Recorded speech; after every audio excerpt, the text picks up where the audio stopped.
माध्यमातून काम करत आहोत। अंगणवाडी सेविका आणि मदतनीस यांच्या मानधनाच्या संदर्भामध्ये सुद्धा त्यांनी सूचना केल्या। खरं तर इतर राज्यांच्या तुलनेमध्ये अंगणवाडी सेविका आणि मदतनीस यांना आपल्या राज्यामध्ये मानधन हे आपण वाढवण्याची जी टक्केवारी आहे ती अधिक आहे इतर राज्यांच्या तुलनेमध्ये।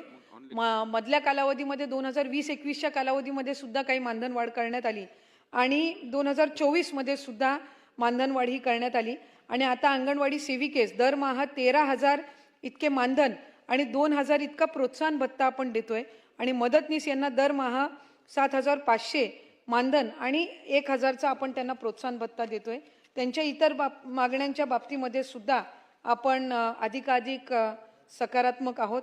सन्मान्य आमदार बाबासाहेब देशमुख यांनी अंगणवाडी सेविका आणि मदतनीस यांच्या संदर्भामध्येच जी मागणी केली त्याचं उत्तर मी आधीच्या उत्तरामध्ये नमूद केलेलं आहे।